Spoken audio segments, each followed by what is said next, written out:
Today, we're journeying into Myanmar, a nation that often, lands in our headlines, but whose true complexity, its stunning landscapes, incredible diversity, and deep-seated challenges often remains a bit out of focus. hmm Imagine a country stretching from the tropical Andaman Sea up through bustling river deltas all the way to the snow-capped peaks of the Himalayas. It shares long, porous borders with 5 different nations: Bangladesh, India, China, Laos, and Thailand. Quite a neighborhood. Exactly.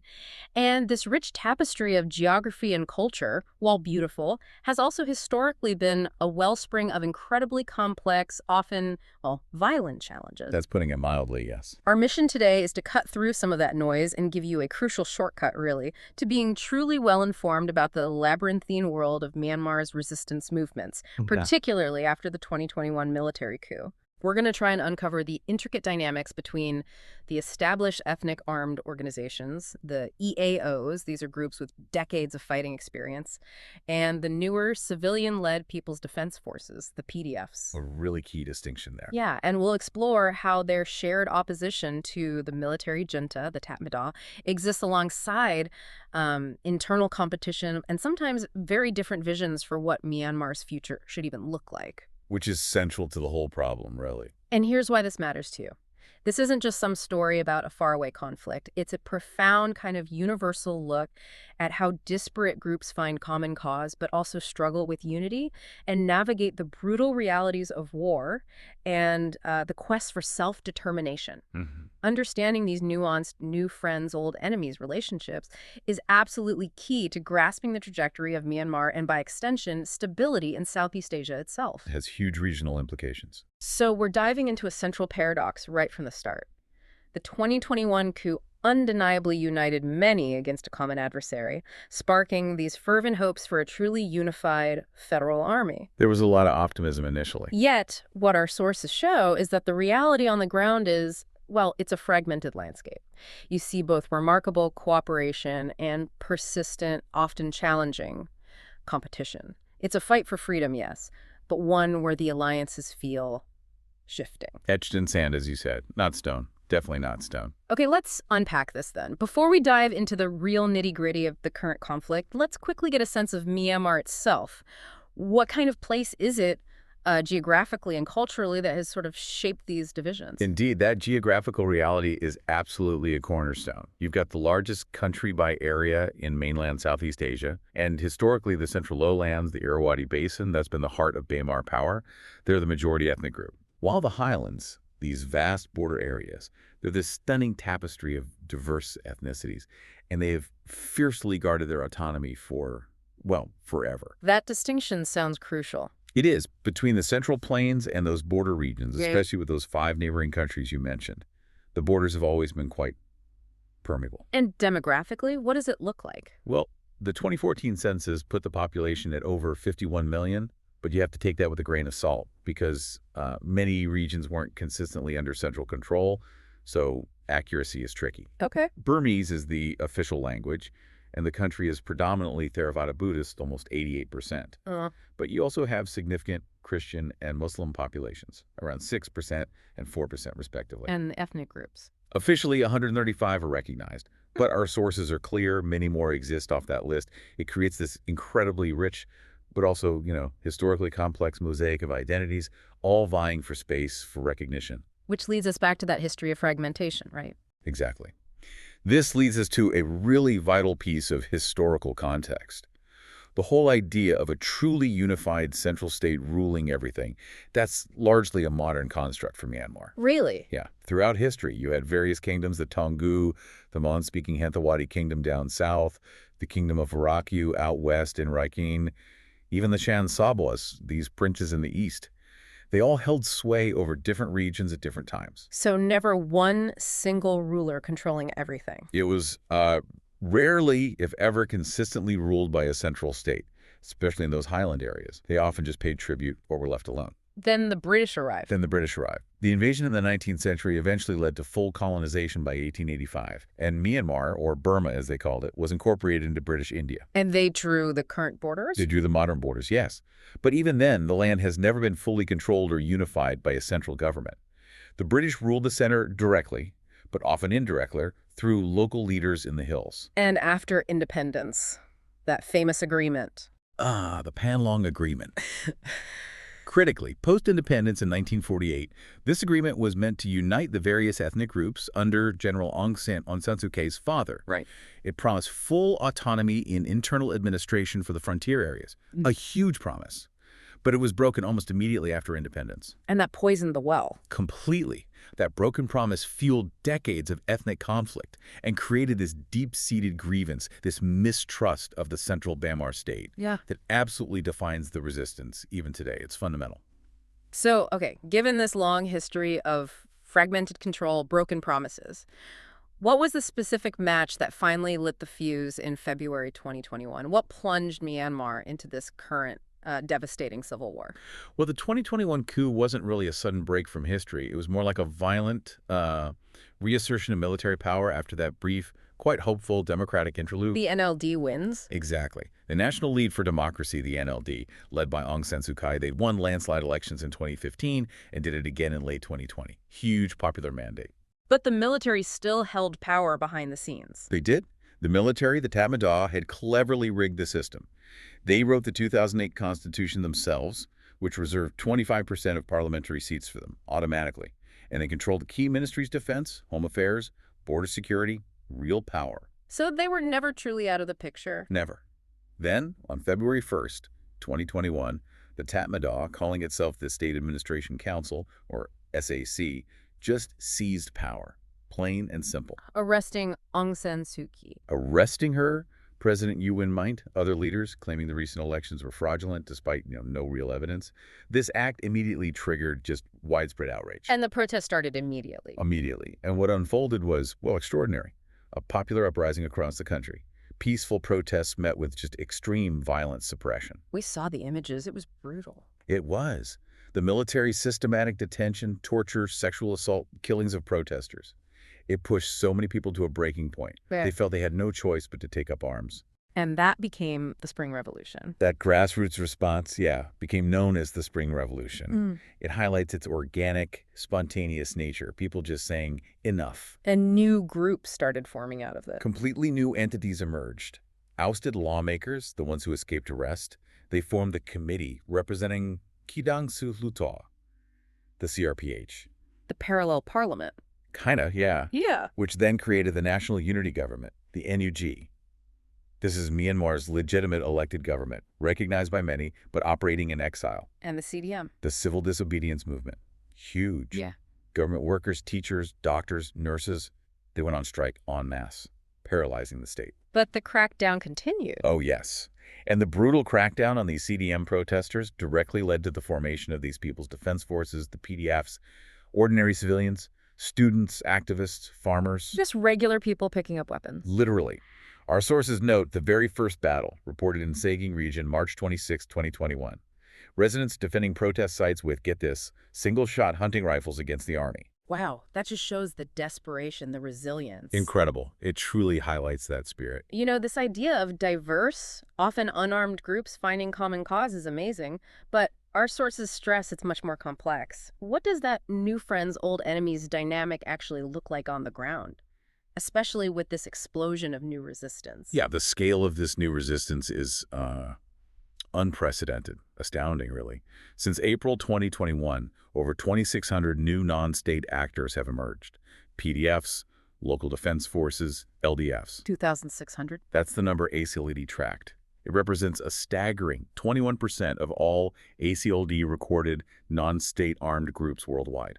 Almost a quarter of all new armed groups globally popping up in Myanmar. That's mind-blowing. And these aren't professional soldiers. No, not at all. These groups were formed by people from all walks of life, local politicians, public servants who joined the CDM, students, farmers, shopkeepers. It was this massive, decentralized explosion of armed resistance. And it spread beyond the usual conflict zones. Dramatically. It didn't stay confined to the ethnic border states, where conflict has simmered for decades. It spread right into the Bemar majority heartland, central Myanmar. Fighting reported in, I think, at least 321 of Myanmar's 330 townships. basically everywhere. Even groups that had signed ceasefires rejoined the fight. That's right.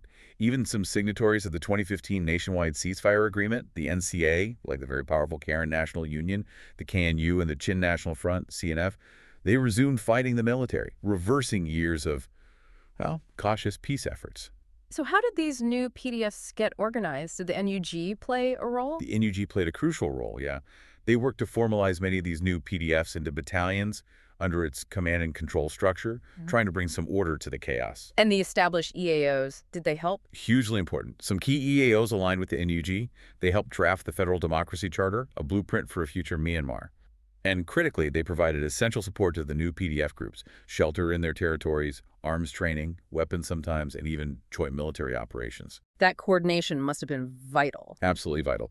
And this cooperation, even though it's often localized and sometimes tenuous, it has led to truly transformative battlefield successes. How so? Well, for one, resistance groups in central Myanmar are now actively blocking military reinforcements from reaching the EAO territories along the borders. That's a big shift. And Operation Shunt 27, that made headlines. That was massive. October 2023. A major coordinated offensive by the Three Brotherhood Alliance, that's the Arakan Army, AA, the Myanmar National Democratic Alliance Army, MNDAA, and the Tong National Liberation Army, TNLA. What did they achieve? They captured an astonishing 23 towns in northern Shan State, near the China border. And they even overran the military's Northeastern Regional Military Command headquarters in Lashio, a huge symbolic and strategic victory. So the resistance has taken significant territory overall. Absolutely. Overall, reports suggest the resistance has captured at least 80 towns and maybe 200 military bases since the coup. That's incredible pressure on the junta. It is. A 2024 BBC investigation estimated the military now controls only about 21% of the country's territory. That's the least amount of control they've had since maybe 1962. And their troop numbers have plummeted, perhaps from 300,000 down to around 130,000 since 2021 due to casualties, defections, and low morale. A dramatic shift in power then. Profound shift, no doubt about it. Incredible gains, truly. But let's circle back to that crucial point our sources highlight. New friends, old enemies. It sounds almost like an impossible task to truly unite these disparate groups. What are the real obstacles these new friends face, even with this shared enemy? That's exactly the central dilemma, isn't it? Despite the common enemy, the Tatmadaw, many of these resistance groups, especially the PDFs, formed organically. They operate independently or maybe with very limited integration into the NUG's command structure. So, lack of unified command. Partly, yes. But also there's a significant lack of political consensus on what a new governance structure should actually look like. Some groups want full autonomy for their region, others prefer a federal system but disagree on the details. Different end goals. Exactly. Our sources note their cooperation is often restricted to regional or localized operations aimed at liberating specific territories. It's often tactical, pragmatic, rather than rooted in a deeply held, overarching shared political vision for the whole country. Okay, besides the political differences, are there practical challenges too? Oh, definitely. Very real practical limitations. Take the central Myanmar regions where many PDFs operate. It's mostly flat plains, paddy fields, highly vulnerable to the military's airstrikes because there's little natural cover. Hard to establish secure bases. Unlike the mountains where EAOs are based. Precisely. And conversely, the established EAOs, while strong in their home territories, often lack that intimate local knowledge of these central areas, which hinders truly effective nationwide coordination. Plus, governing newly liberated areas far from existing EAO bases, that requires huge resources, administration, security services that many groups just don't have. And how does this fragmentation impact ordinary people? Well, sadly, this lack of deeper cooperation directly impacts civilians. When the military suffers losses, its go-to tactic is often brutal retaliation against the near civilian population. Collective punishment. Horrifying. It is. And unclear chains of command, overlapping territorial claims among the resistance groups themselves that complicates humanitarian aid delivery. Who do aid groups coordinate with? Sometimes multiple groups claim the same area. That must create problems for locals, too. Definitely. It's not just about fighting the junta. You might have multiple groups setting up security checkpoints on the same road, each demanding taxes or fees. This really burdens local populations and can, potentially erode public support over time. Which brings us to the internal conflicts, the infighting. Yes. This persistent infighting is a serious issue. It's not just a minor setback. It's like the Achilles heel of the resistance. It consistently prevents them from fully capitalizing on the junta's weaknesses, and it directly impacts civilian safety and local support. How common is it? ACL'd, the Conflict Monitoring Group, recorded 306 instances of infighting between resistance groups since the coup. Now, most of that, about 77%, was between established EAOs jockeying for position. Another 7% was between PDS and LDS. Is that a large percentage of the overall violence? Actually, no. It accounts for less than 1% of total political violence events. The vast majority of fighting is still against the military. But, as our source puts it, this infighting remains a persistent encumbrance to resistance against the military junta. A persistent drag, even if it's not the main event. Exactly. It's a constant reminder that shared opposition doesn't automatically erase old rivalries or create shared goals and methods. That's a very sobering thought. To really get a handle on this complex dynamic, let's maybe zoom in on some specific regions where this internal competition is particularly pronounced. What can these case studies tell us about how the new friends, old enemies thing actually plays out? Okay, good idea. Shan State is probably the prime example. It accounts for a staggering 70% of all recorded infighting events between resistance groups. 70%. Why so high there? Well, Shan State has long been a hotspot. It's ethically diverse, resource-rich, and borders China, Laos, and Thailand. You've got at least a dozen significant EAOs operating there, all vying for influence and territory. What are they competing over? Primarily, it's over strategic territory located near the border with China and Thailand. Control of these areas is crucial for political leverage, for military positioning, and critically, for access to lucrative resources and cross-border trade routes, both legal and illicit. So Operation 1027, the big offensive, made things worse initially. Ironically, yes, in some ways. While it was a major success against the junta, the Brotherhood Alliance, particularly the Bataan National Liberation Army, the TNLA expanded into new areas previously controlled or contested by other groups.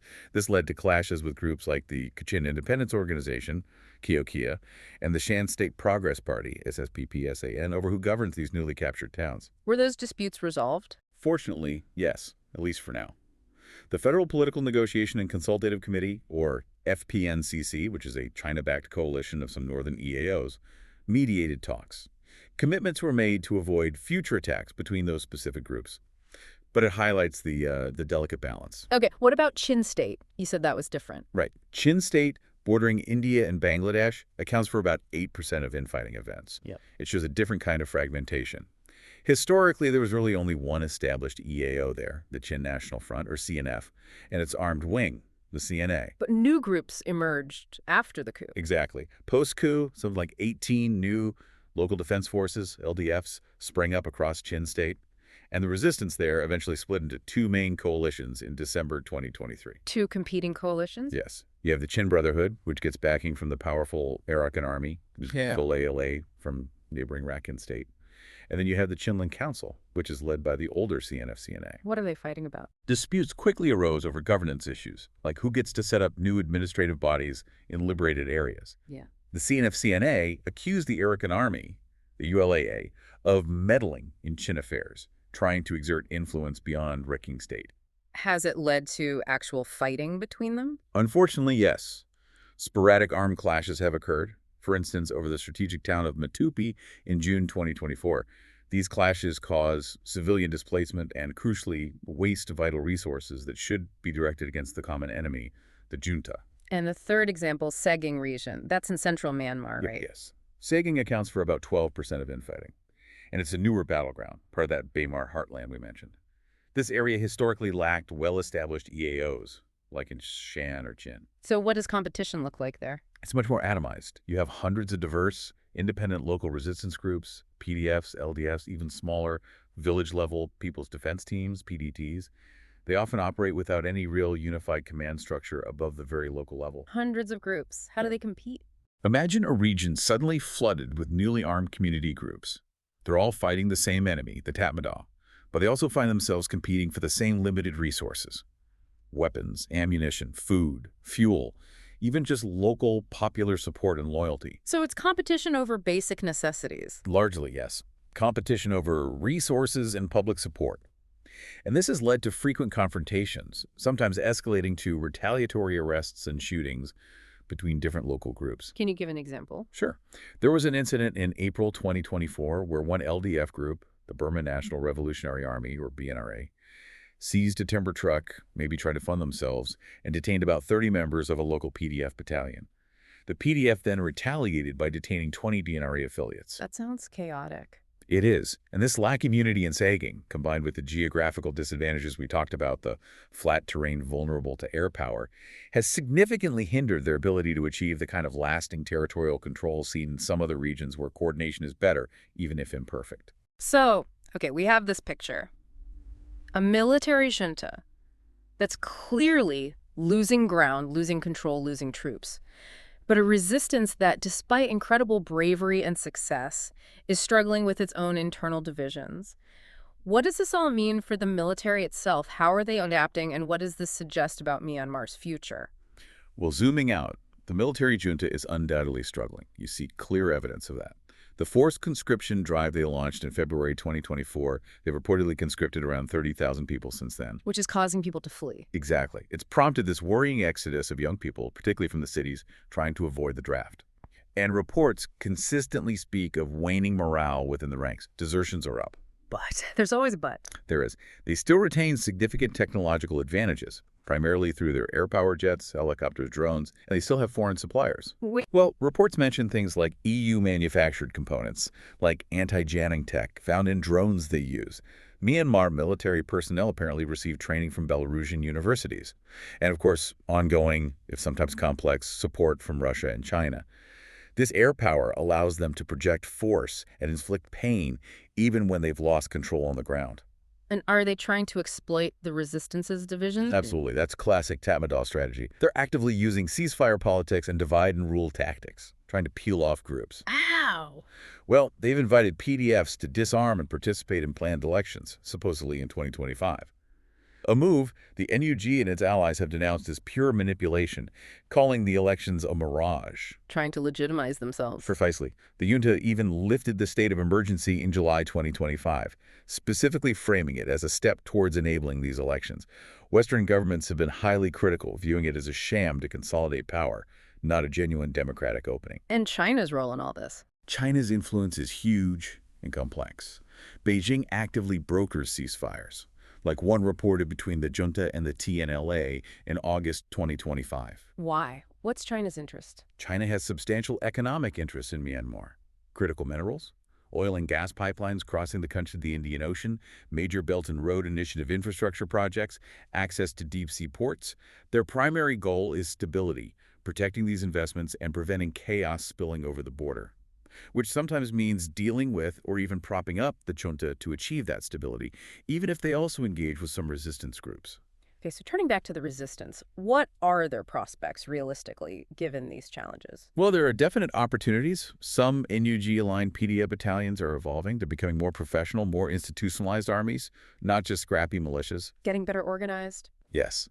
And capturing a major city like Mandalay, Myanmar's second largest, would be a massive symbolic and strategic, huge victory. Some analysts think that might rely more on triggering widespread public support within the city rather than just brute force assault. And the underlying energy of the Spring Revolution, that desire for change, it remains incredibly strong. But the challenges haven't gone away. No, they haven't. Those differing political visions and local objectives still prevent full unity. And this leaves civilians vulnerable, caught in the crossfire, or suffering from poor governance in contested areas. And the risk of more conflict. There's a real risk that unresolved disputes over territory, resources, and ideology could lead to further communal violence, even if the junta falls. We've seen worrying signs, like reports of heightened ethnic tensions after the ULA-LA took control in Kalaoa Township in Chin State, impacting the local Chin population. It's a constant tightrope walk. So a mixed picture. Very mixed. But here's a critical point to remember, stressed in our sources. Despite all these internal differences, the EAOs, the PDFs, the LDFs, when they are directly facing the military on the battlefield, they always prioritize that fight above their differences. The common enemy is still the focus. When push comes to shove, yes. That overriding goal of defeating the junta is the powerful, if sometimes fragile, glue holding disparate parts of the resistance together in crucial moments. So as Myanmar continues down this path of revolutionary civil war, we're left with this huge question, really. Can that shared, burning goal of defeating the military truly forge a unified vision for a federal democratic future? Or will the old enemies within the resistance ultimately stand in the way of the new friends achieving lasting peace and genuine self-determination for all the people of Myanmar? That's the multi-billion-dollar question, isn't it? Yeah. It really is. And understanding these intricate internal dynamics, these layers of history and competition, it's absolutely crucial, I think, for appreciating the complexities, not just in Myanmar, but in global conflicts everywhere. It highlights that enduring human quest for autonomy, for self-governance. It's just such a powerful reminder that even when you're fighting a common foe, the path to a truly united future is rarely straightforward.